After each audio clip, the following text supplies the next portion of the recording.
me that green light. Give me that Greenlight Maine. Give me that green light. Give me that Greenlight Maine. Give me that green light. Give me that Greenlight Maine. Give me that green light. Give me that Greenlight Maine. This Greenlight Maine finale is being brought to you by Bangor Savings Bank. You matter more. The Maine Department of Economic and Community Development, the Maine DECD, connecting people and strategies to drive Maine's economy. Welcome to the season finale of Greenlight Maine. We have a great crowd here at the University of Maine, Orono at Hook Auditorium. And this has been an exciting season showcasing 26 entrepreneurs. They all have what it takes and they all deserve $100,000. But in just a few minutes, one of them will get the boost they need to take their company to the next level, and Maine will win in the process because there's no doubt they will work to drive Maine's economy. Now, let's meet the people who have the tough decision today of deciding who will go home with the cash. Welcome, Sam Frattoni. Tell us about yourself. Thank you. I'm Sam Frattoni. I've had the opportunity to be in Maine for 20 years. I came to work for David Shaw at IDEX Laboratories. And then retiring from there, I'm now the chair for Maine Angels and on the board and a mentor for our Maine Center for Entrepreneurs. Nice. And welcome back, Betsy Peters. You've been with us before. Thank you. Glad to be back. I am an entrepreneur in residence at the Maine Technology Institute, chairman of the board for a Greenlight Maine contestant, Core Storm, and now work at IDEX. Awesome. And finally, welcome Lucas St. Clair. Thank you very much. So my name is Lucas St. Clair, and I grew up in northern Maine, and right now I'm the president and CEO of a nonprofit that focuses on rural economic development and conservation here in Maine. You are all economic drivers. That is so awesome. So thank you all for being here. We're going to talk to you in just a few minutes. Our contestants spend a lot of time, both on and off the camera, preparing their pitches. So it's important for us to take a look back on how this season unfolded. Have a look. Last year, 26 contestants were chosen to participate in 13 original episodes. The weekly winners were selected and assessed again by 5 judges on the Greenlight Maine Pitch-Off series. They were ranked in the categories of scalability, feasibility, innovation, overall quality, and the ability to keep their business in Maine. Today, the top scoring companies will compete to win the $100,000 grand prize. Our first contestant is Ocean's Balance, as Lisa Scally is here to tell us all about a new crop in Maine. So whenever you're ready, just look right at the judges, and you're a pro at this by now. Thank you. What do Martha Stewart magazine, the New York Times, and Vogue magazine all have in common? Each one of them has written an article about seaweed being the hottest food trend that's here to stay. And why did they write those articles? Because seaweed is delicious, nutritious, and sustainable. And it happened to be that Ocean's Balance was featured in the Martha Stewart article. I'm Lisa Scally, Director of Sales and Marketing for Ocean's Balance. We make innovative products that are changing the way people think about seaweed. Our products are produced in Biddeford and made from seaweed that is grown and harvested in the Gulf of Maine. We are a true and authentic Maine company. Ocean's Balance started 2.5 years ago with a uniquely experienced team of 3 people. Tolif Olson, a respected aquaculturist who put the first commercial seaweed farms in the water. Mitchell Lench, a successful builder of agricultural and aquaculture companies. And me, a proven business development professional who also happens to be a real foodie. We launched with one groundbreaking product, our kelp puree. We worked out of an 850 square foot facility in Portland, and we marketed locally, going from store to store throughout New England. From there, we developed regional distribution relationships and expanded our presence further down the coast. Today, we work with 2 of the largest natural food distributors in the country. We work out of a 3,000 square foot facility in Biddeford. Last summer, we expanded our line to include 10 products. We're in over 300 stores across the country, and our revenues tripled from the first half of 2018 to the second. And we did all of that without any outside investors. We pride ourselves on our innovative packages and products. Stores tell us, for example, that our seaweed sprinkles are the best format that they've seen for introducing seaweed to Maine consumers.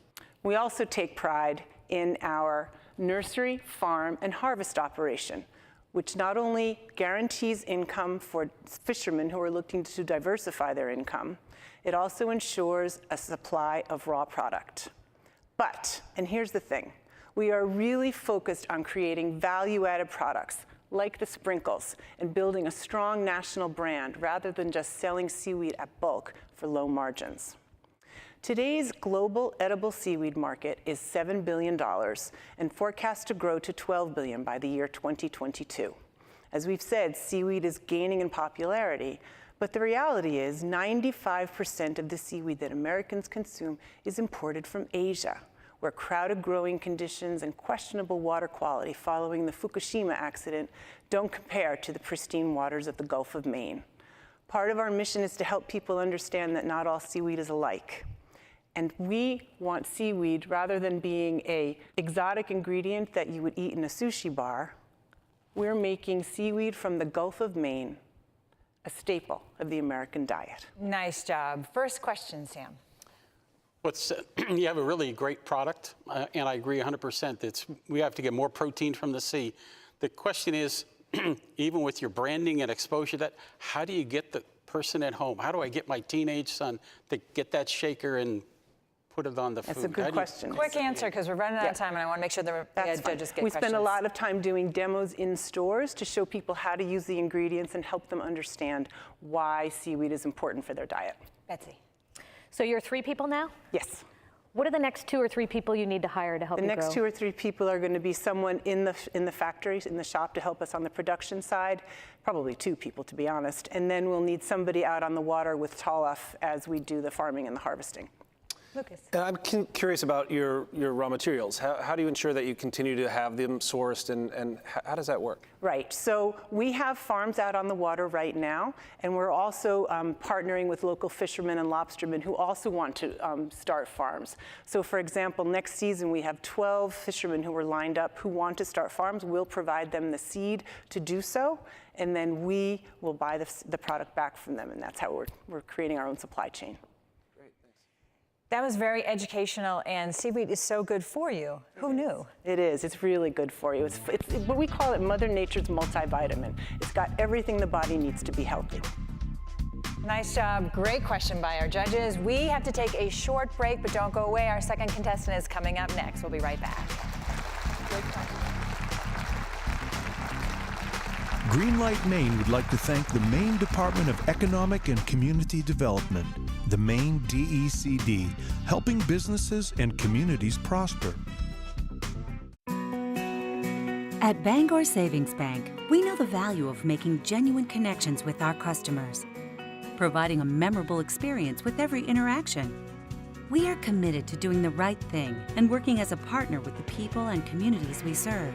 With convenient mobile and online banking technology, we offer more ways for you to reach out to us. Because at Bangor Savings Bank, you matter more. Member FDIC, Equal Housing Lender. Reaching new customers online is hard. You've tried Facebook, Google Ads, email.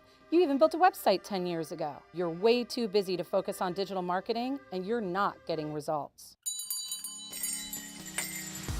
At Dream Local Digital, that's what we do. We've helped businesses nationwide grow with online marketing. We're the experts. Let us help you.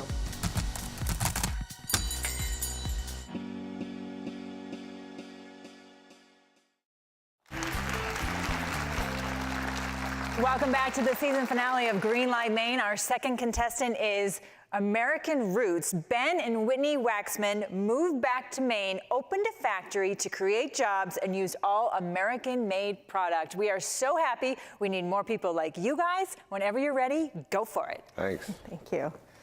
Hi, so I am Whitney, this is Ben, and we, along with our 2-year-old son and our 22 employees, are American Roots. American Roots is a 100% American-made, union-made apparel company. We currently focus on business-to-business sales, or more specifically, logoed company apparel, and we'll soon be expanding into direct retail sales as well.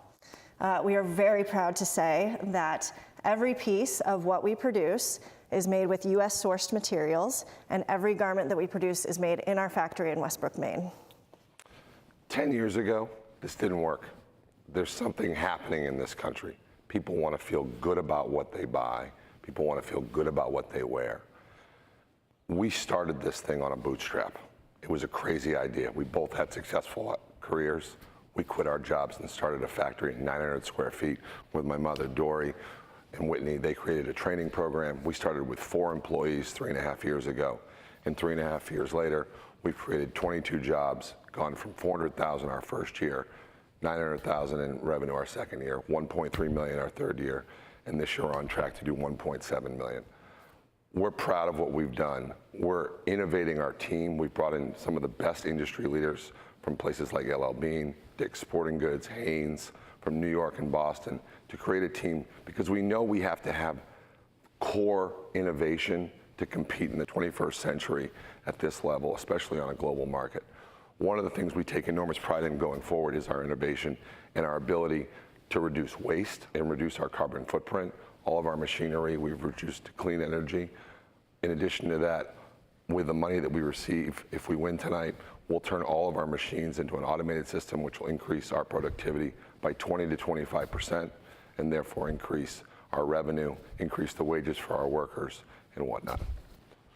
So American Roots was founded with the core value of wanting to create jobs in Maine. In fact, Ben moved home from Washington, D.C. after a 12-year career because of this. He wanted to create jobs in his hometown. In 3.5 years, we've done this, and we've been able to make a profit while doing so. American Roots is ultimately about the faces you see on the screen behind us. We believe that by creating and delivering an excellent product that's in high demand, we can continue to provide jobs that have good wages and great benefits. And this creates a ripple effect. When we do better, our employees do better, and our community as a whole does better. These faces are a direct reason why we are where we are. We're proving that, one, you can be profitable, you can make things here in the United States, not only using a supply chain that is entirely US sourced, and in addition to that, you can grow your business the right way. And we believe by employing the faces here, we are immigrants, we are addicts, we are veterans, we are parents, we are mothers, fathers, sisters, brothers.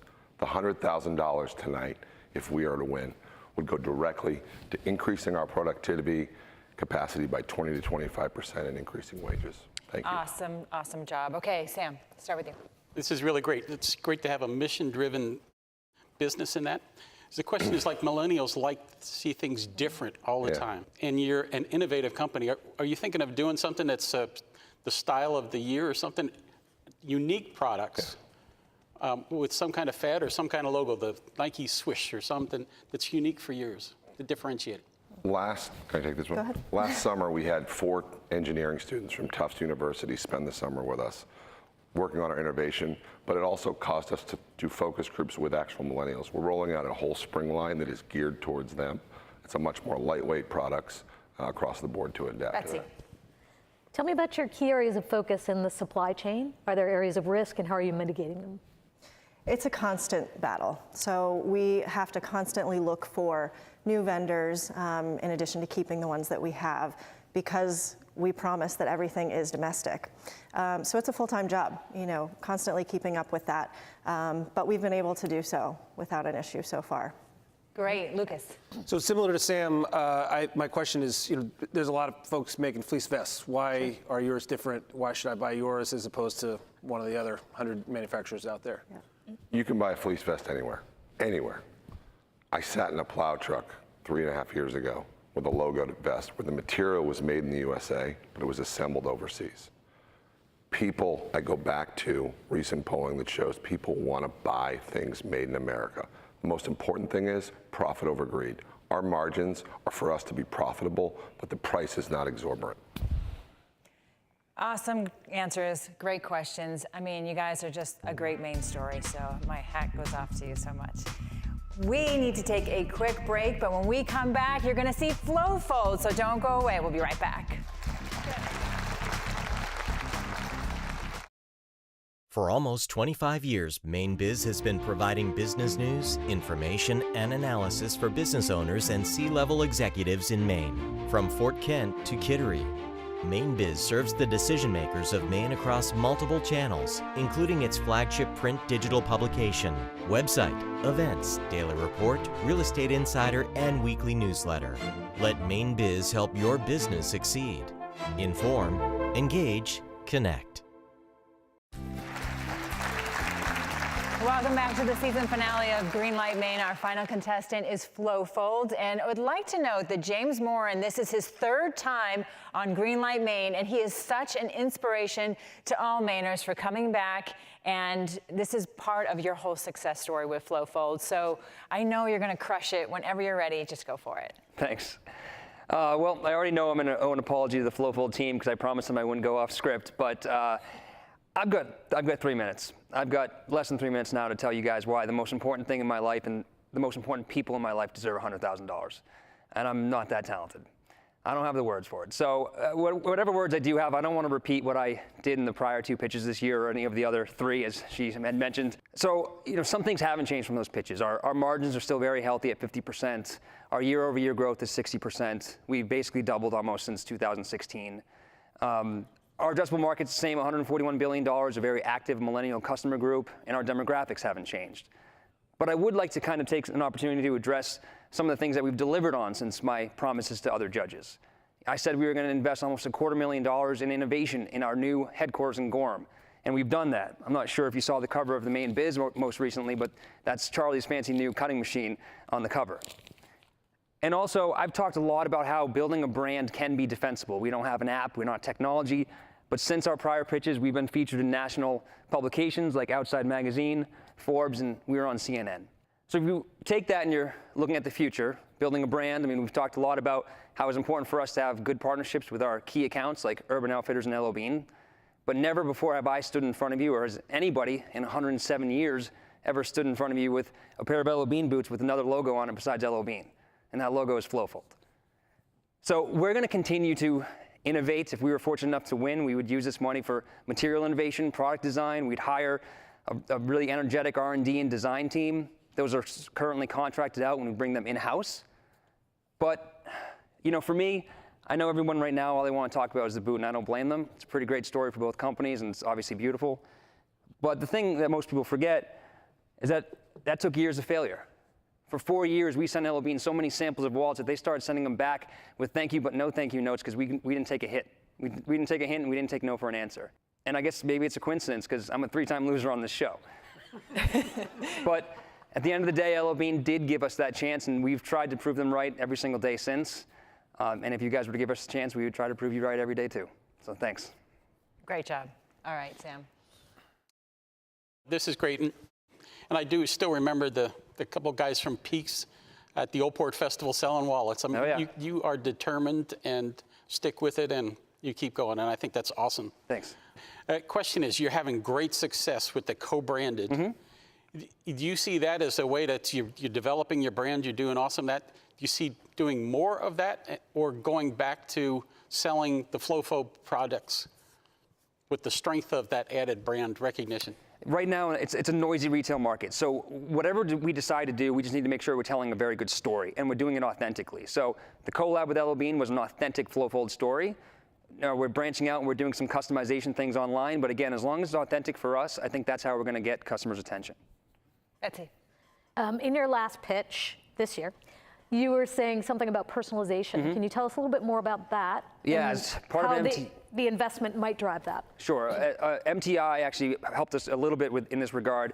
We're building an online software platform that's going to allow customers to go online and then be able to style their own products. So it's not only about being unique. Our demographic wants to be individual, just like their friends. So they want to buy Flo-Fold, but they want it to be their own color scheme. So they'll be able to personalize it completely online and show it off to their friends. Lucas. Where do you make everything? If you have that ability to customize, do you control all your manufacturing in-house? All of our products are manufactured in the United States, the vast majority of which are prototyped in Gorham. We do have redundancies in our manufacturing, so we have manufacturing contract partners in Tennessee and Chicago, but those are mostly for really large POs for some of our bigger partners like REI and LL Bean and Urban Outfitters. Tell us about the quality. I know one of these backpacks climbed Kilimanjaro, right? Yeah, I was fortunate enough to test that bag right there on Kilimanjaro. But at the end of the day, we have a lifetime guarantee on all of our products, and we always have. Part of that's because of the technological features of the fabric itself, and then also part of that is just the fact that I have the best team in the world as far as I'm concerned manufacturing them. So we'll back it for life. Awesome. Well, great answers, awesome questions by our judges. We need to take a short break, but when we come back, we're going to hear what our judges think. So don't go away. There's more Greenlight Maine coming up next. Furniture for Greenlight Maine is provided by Thomas Mosher Furniture, handmade American furniture since 1972. We're very proud of the product we make and the way that we make it. The most important features of our original dog vest are in its design. Traditional lenders, they steer away from unproven track records. In you come. Hold up. CEI gave us the opportunity to build a track record, show that our future path will be more solid than our past. Broadcast facilities are provided by Husson University's NESCOM, the New England School of Communications. Welcome back to the season finale of Greenlight Maine. This is the point in the show where our judges get to deliberate. I mean, you guys really have a tough choice because it could go really any way. So I don't envy you, I'm sorry. But let's go over the criteria. Scalability, feasibility, overall quality, innovation, and the ability to keep their company here in Maine, which is so very important.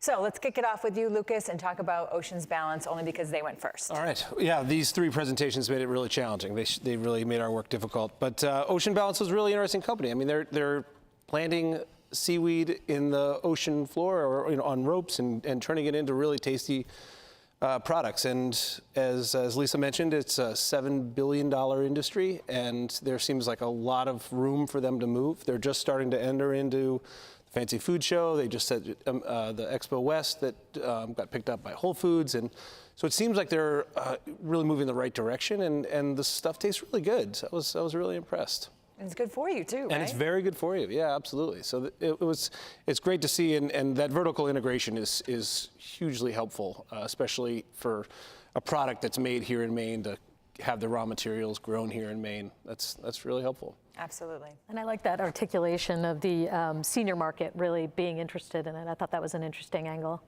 that I hadn't considered. And I like the fact that they're trying to find other species so they get the seasonality so they can get a year-round production from it. We definitely have a very good product line. Yeah, no question. All right, let's move on to American Roots. So I thought it was terrific. Pitch, all of them, of course. I thought American Roots was compelling for its authentic social mission with real growth. They're tackling hard problems, workforce training, automation, future of work type of questions. And all with an eye towards Maine quality, Maine jobs. So I came in not being so sure, but I got turned around. It was a great presentation. And I think one of the more compelling pieces was around the storytelling of how they're selling to American companies for these branded products. And the tag, the story they told while we were talking to them off camera, yep. Was about the tags actually having stories of the people who made them. And I think that would be a really compelling differentiator. Absolutely, a great story overall. Absolutely. All right, Sam, you got Flo-Fold. What I like about Flo-Fold, and it's true for all three of them, the determination of these entrepreneurs is amazing. Absolutely. They're just not giving up. They're going after this. What I really like is Flo-Fold's ability to partner with LL Bean, and the comment is it wasn't easy. They just stuck with it and kept going. The investment in innovation the minimalist products. It's just right in trend with where things are going. So I think from a market potential, it's huge, and it'll keep going. From that side, their investment is also in space and that, so they are going to grow in Maine. They've got the capacity, so it's huge growth that they've got, but they've still got the building the capacity to do it, and they're also building the organization behind it, so that they know that they've got to segment it, they've got to build it, they're building their board and other things with it, and so they're looking at the future, and so they're going to be successful, I think, going forward, so that's good. That was great insight, and we learned so much about these companies off camera when they're done with their pitching. And I remember you said you remember them selling wallets on Commercial Street. All right, we got to take a short break, but don't go away, because when we come back, we're going to tell you who the winner is. We'll be right back. Good job. To find more resources on how to start and grow your business, visit greenlightmaine.com. In 1972, Tom Moser committed his life's work to craft, and 4 decades later employs 70 fine craftsmen and women in our shop in Auburn, Maine. With showrooms and customers from coast to coast and numerous awards and accolades, Tom has firmly established himself as an entrepreneurial tour de force and has proven that a life doing what you love is indeed possible. This year's winner of Greenlight Maine will win this handmade Thomas Moser beacon box and $100,000.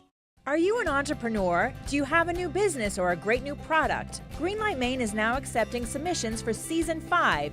Gain exposure and take the chance to win $100,000 in cash. Visit our website for more information, greenlightmaine.com. Welcome back to the season finale of Greenlight Maine. We are moments away from finding out who this season's winner is. But first, we would like to thank our sponsors, Maine DECD and Bangor Savings Bank. In fact, Kate Rush is here to present this beautiful check. And we would also like to thank the University of Maine at Orono for having us. We are so happy to be here. And now, we need to find out who this season's winner is. I just want to say they are all winners. They are all doing so much for the state of Maine, and we are all so proud to just even know them and have them here with us today. So, with that being said, judges, who's it going to be? And the winner is Ocean's Balance, Lisa Scally. Congratulations. You have done an amazing job. You're doing so much with the seaweed off the coast of Maine, farming it, and we have this beautiful check here to present to you. What is going through your mind? This is a big win for Ocean's Balance, but also for the Maine seaweed industry. And so on its behalf, we thank the judges and we thank Greenlight Maine. Awesome, and we'd like to hear from you as well. From the waterfront working community to the folks working on shore, this is a big positive growth thing for Maine. This will go well. Absolutely. Well, you guys are in the right place and in the right time to just take this to the next level. So we are so happy for you. And Kate, please come out here. We'd like to hear from you. Yes, we're just really thrilled at Bangor Savings Bank to be part of your story. Congratulations. All right, well, that's going to do it for us. We want to thank all of our sponsors, you, the viewers at home, of course, the people in our audience today. And we are coming back next season, so be sure to watch for us right here on Sunday mornings on News Center Maine. Have a fantastic summer. The Greenlight Maine finale has been brought to you by the Maine Department of Economic and Community Development, the Maine DECD, connecting people and strategies to drive Maine's economy. Bangor Savings Bank, you matter more. Greenlight Maine would not be possible without the support of all of our corporate sponsors. Thank you. Greenlight Maine has been a paid-for presentation by the Portland Media Group.